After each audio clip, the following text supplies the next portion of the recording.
નમસ્કાર મિત્રો, મેરેજની સિઝન અત્યારે ચાલી રહી છે.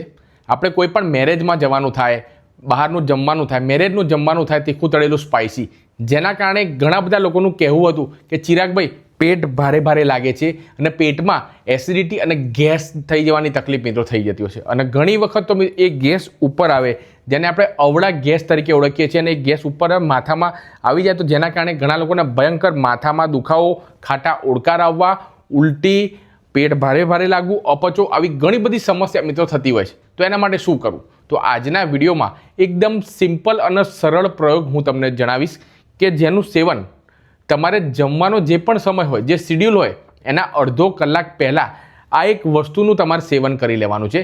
અને સવારે ઉઠીને નરણા કોઠે એટલે કે બ્રશ કર્યા પહેલાં સવારે આ એક ડ્રિંકનું તમારે સેવન કરવાનું છે. બંને વસ્તુનું કોમ્બિનેશન કરવાનું છે.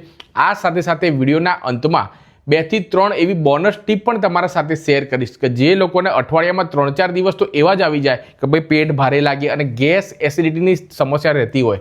તો હવે તમારે આ બધી વસ્તુનું કોમ્બિનેશન તમે કરશો ને, તો જે લોકોને પેટમાં વારંવાર ગેસ થઈ જવાની તકલીફ હોય ને, એ ગણતરીના દિવસોમાં જ દૂર થઈ જશે. તો ચાલો મિત્રો, હવે કયો ઉપાય કરવાનો છે એ હવે વિડીયોમાં જોઈએ. તો મિત્રો, તેના માટે જરૂર પડશે 3 થી 4 વસ્તુની.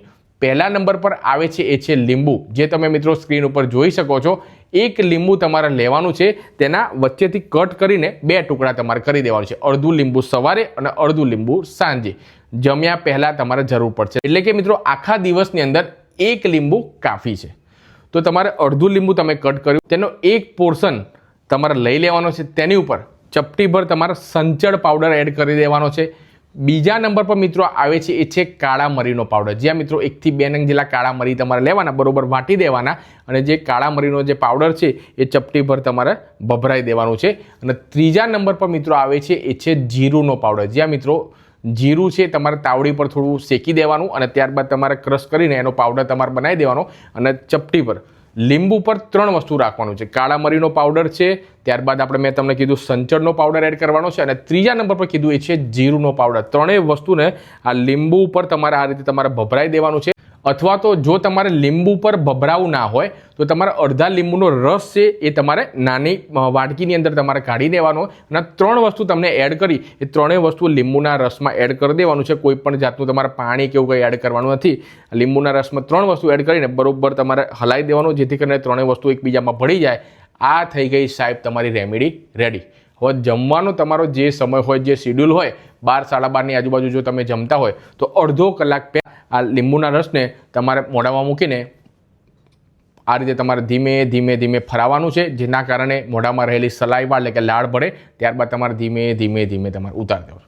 આ પ્રયોગ બપોરે જમવા પહેલાં અને રાત્રે જમવાનો જે શિડ્યુલ હોય, જે સમય હોય, એના અડધો કલાક પહેલાં બંને ટાઈમ તમે કરો છો ને, તો જે લોકોને પેટ ભારે લાગતું હોય, પાચન શક્તિ નબળી હોય, ખાટા ઓડકાર આવતા હોય, પેટમાં ગેસ થઈ જવાની તકલીફ અવારનવાર થતી હોય ને, એમાં ઘણા અંશે રાહત જોવા મળશે. તો તમે અચૂકથી ટ્રાય કરજો.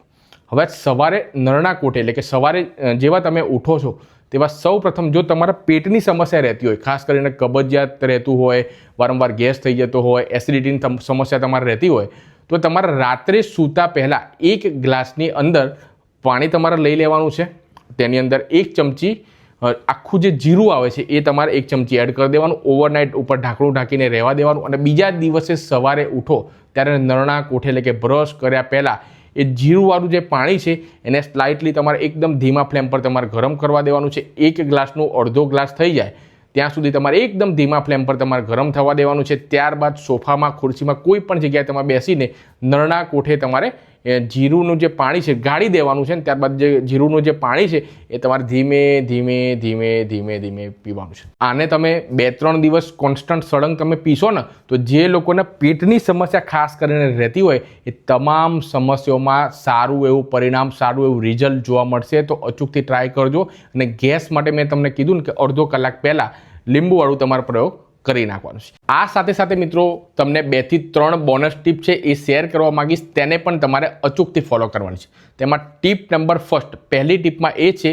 કે કોઈ પણ વસ્તુ તમે જમવા બેસો, ચાહે નાસ્તો હોય કે બપોરનું જમવાનું હોય કે રાત્રિનું જમવાનું, જમવા જ્યારે પણ સાહેબ તમે બેસો, કોઈ પણ કોળિયો તમે મોઢામાં મૂકો તો એને ફટાફટ જમવાનું નથી. હા, જો તમે પણ આ મિસ્ટેક કરતા હોય કે કોઈ પણ વસ્તુ આપણે નાસ્તો અથવા જમવા બેઠા તો ફટાફટ ભાઈ 2 મિનિટમાં મેં જમી લીધું ને ઊભો થઈ ગયો, જો તમે પણ આ મિસ્ટેક કરતા હોય તો આજથી જ એને બંધ કરજો.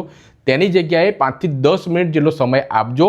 જમવા બેસો ત્યારે અને કોઈ પણ કોળિયો તમે મોઢામાં મૂકો ત્યારે બરોબર રીતે તમારે ચાવવાનો છે. ચાવીને 32 વખત. જો પોસિબલ ના હોય તો એટલીસ્ટ તમે 20 થી 22 વખત 25 વખત તમે ફરાવો છો, જેના કારણે જે પણ ખોરાક તમે મોઢામાં મૂક્યો છે તેનું પ્રોપર તમે બારીક પાર્ટિકલ્સ થઈ શકે અને ધીમે અંદર કરો તો જેથી કરીને એનું પ્રોપર પાચન થઈ શકે. જો તમારી પાચન શક્તિ સારી હશે અને ખોરાકનું જે પણ ખોરાક તમે ગ્રહણ કરો છો તેનું પ્રોપર રીતે પાચન થશે તો તમારું પેટ સ્વસ્થ રહેશે.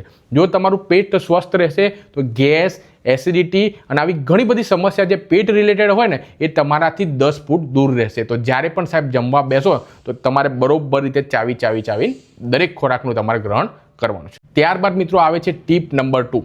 બીજી ટીપમાં એ છે કે જો તમે જમવાની સાથે પાણી પીતા હોય તો એને પણ આજથી તમારે એવોઇડ કરવાનું છે, બંધ કરવાનું છે.